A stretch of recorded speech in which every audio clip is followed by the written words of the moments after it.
Chris, always good to see you, brother. How are you? I'm doing great. How are you? I'm good. I see everything in the news. I'm happy to talk to you. And when we talk Israel and all the wonderful things that Israel's doing, you see everything that Israel's going through, right? It's amazing their resilience, right?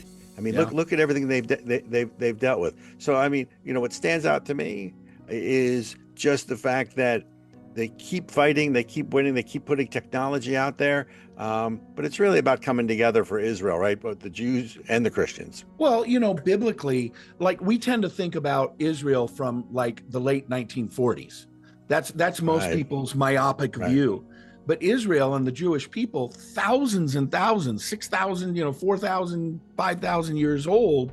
And that's been their entire story. The entire story of the nation of Israel and the Jewish people has been because God chose Abraham and said, I'm going to give you this inheritance more than the stars in the sky, more than the sand on the seashore, and I'm going to make a great nation out of you.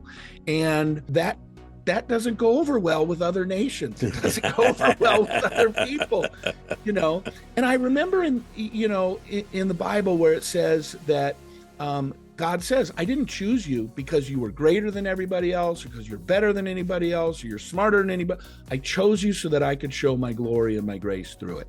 That's why God chose Israel and made that great nation out of them.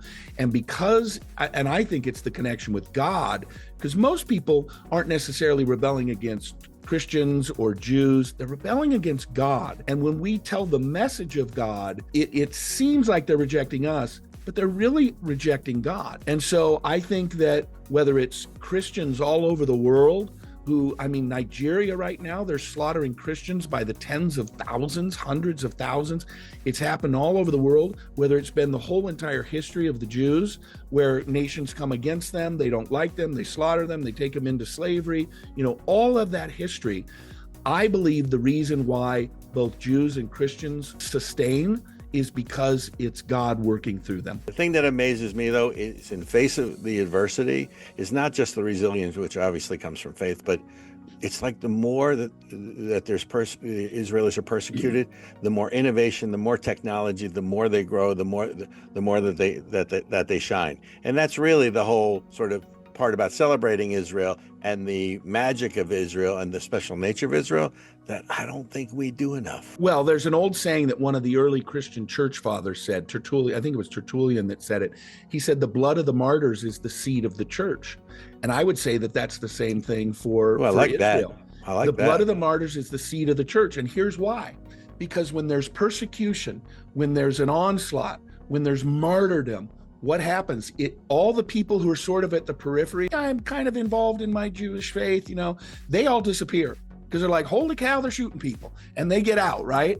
But the rest of them go, wait a minute, this must be really important, and they circle the wagons and they get that tight, and then they move forward, and I think that it's basically a call. Are you in or you're out? Yeah, look, it's about unity, right? It's about coming together in supporting of Israel and celebrating Israel. When you look at all this, what amazes you most about Israel, how they've handled all this adversity? Well, here's the interesting thing, and this is politics and it's humanity, right? When October 7th happened, everybody, circled the wagons. We're like, we got to stand up for Israel. Everybody denounced it, Right. all this kind of thing. But then the further you get away, the more it waffles, right? So for example, September 11th is a classic example. After September 11th, all of America circled the wagons. You're a Democrat, I don't care, we're on the same team. You're this, you're that, I don't care, we're on the same team. But then over the course of the last 24 years now, we see that collective binding together slowly goes like this. And so what I think is important for the nation of Israel right now is how do you sustain that collective nature of both nations and people groups and individuals to continue to be in the nation of Israel's court, right?